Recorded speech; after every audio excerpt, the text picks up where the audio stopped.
একটা মাত্র সিদ্ধান্তে এবার ক্রিকেট পাড়ায় সব হিসেব নিকেশটাই যেন বদলে গেল। এক ভারত বাদে বাকি সব দেশের জন্য এখন ক্রিকেটটা যেন আরো কঠিন হয়ে পড়লো। আইসিসিকে ভারতের নিজস্ব ক্রিকেট কাউন্সিল বলে দাবি করা ক্রিকেট ভক্তরা এবার যেন তর্ক করার আরো একটা বড় সুযোগ পেয়ে গেল। আগে থেকে এই ক্রিকেটকে নিয়ন্ত্রণ করা ভারত এবার যেন সব সুবিধাগুলো নিজেদের করে নেওয়ার মিশনে নেমেছে। বাংলাদেশের সাথে সিরিজের শুরুর আগে কি এমন সুবিধার খবর পেল ভারত, সেটাই শুনবো এ প্রতিবেদনে।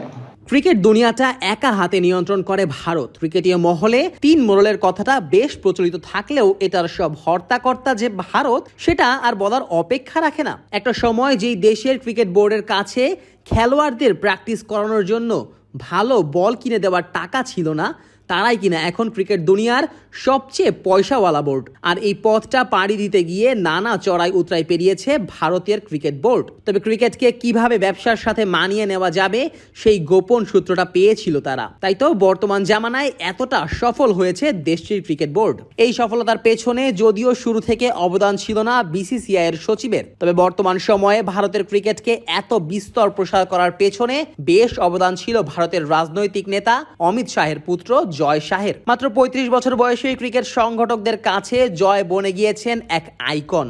বিসিসিআই এর সচিব হিসেবে দায়িত্ব পালন করার পর এবার জয়ের সামনে সুযোগ এসেছে বিশ্ব ক্রিকেটকে নিয়ন্ত্রণ করার।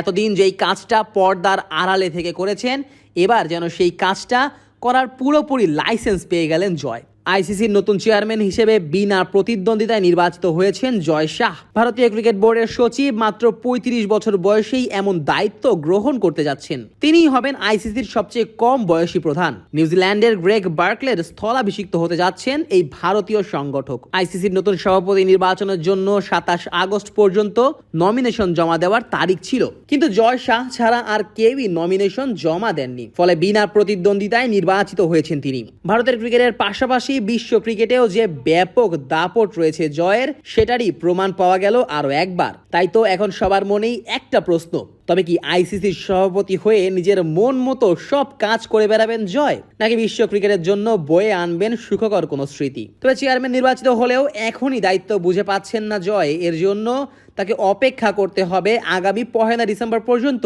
ততদিন আইসিসির সভাপতি হিসেবে থাকছেন গ্রেগ বার্কলেই। এদিকে সভাপতি নির্বাচিত হওয়ার পর এক বিবৃতিতে জয় বলেন, আমি আন্তর্জাতিক ক্রিকেট কাউন্সিলের প্রধান হিসেবে মনোনয়ন পেয়ে বিনীত।